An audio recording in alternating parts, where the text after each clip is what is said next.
My name is Amy Nelson. I've been a teacher for approximately 31 years. I'm married for 30 years. I have 4 beautiful children. One just happens to live up in heaven. My son's name is Ronald Nelson. When he was little, he was just the light that everybody looked to. He was the guy. He always had a huge heart. He was tough, but he just always cared so much about other people. Whatever he did, he wanted to make sure he did it the best he possibly could. When he became a teenager, he began to challenge everything. Every rule that we had put in place, he managed a way to break it. And when senior year hit, he changed. He turned into a monster right before our eyes, in the way he walked, in the way he talked, in the way he dressed, everything about him. We thought it was just normal teenage behavior, even though it was way over the top, until we went to Las Vegas. And when we got back from Las Vegas, I gave him $10 to go get like bacon and eggs.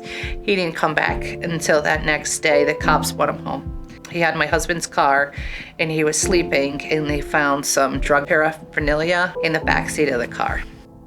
It was just horrible that whole August. We wouldn't see him. He would be gone for days. He didn't want to talk to us. He didn't want to associate with us, but at that time we knew. And he went off to college, and we just prayed that he would be okay. But then we got a phone call that stated he had to go to the hospital because he overdosed on Xanax. So we went to Mississippi for 2 weeks to get better. He was clean for 8 months. He was great, and then he wasn't great. And then he was great, and then he wasn't great. He was in our house in the summer, and he got high that night. We called the police, and the sheriff opened the door and found him lying there dead.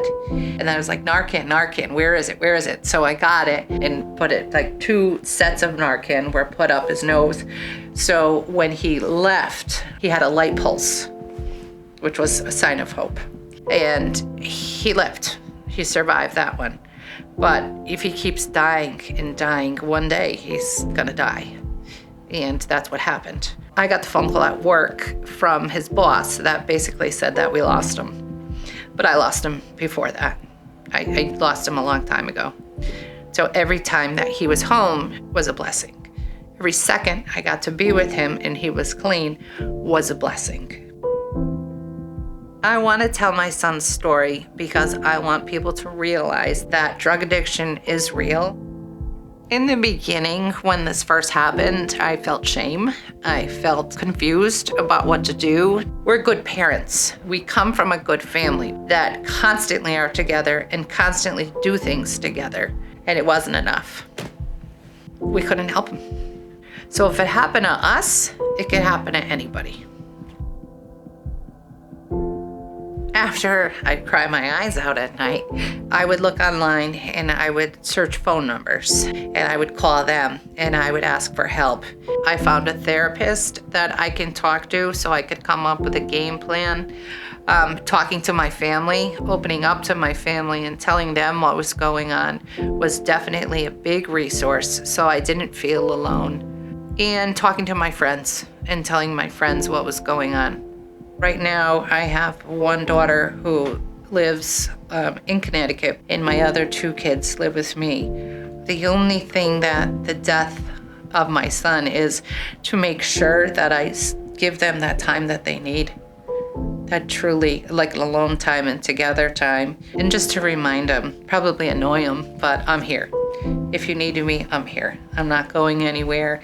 Tell me what's going on so I can help you.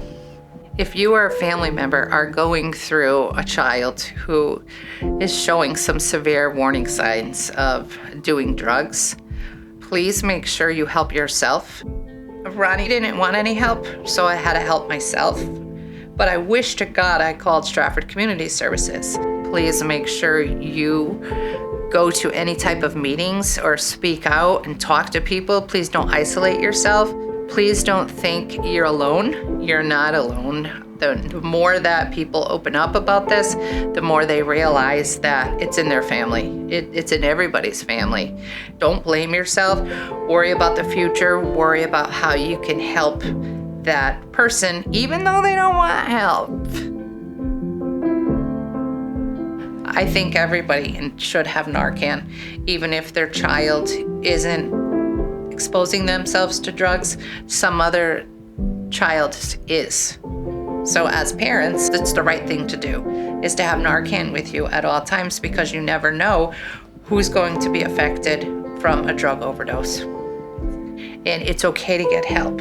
You do not have to shy away from it. I'm here to tell you that there is help for you and you can get help. And it's okay. It's okay if you're suffering from this as a parent. You're not alone. Ronnie Nelson was the light of everybody's world. He is the best. My mom recently passed away, so I know that they're in heaven right now together. We miss him and we love him, and he will always be a part of us.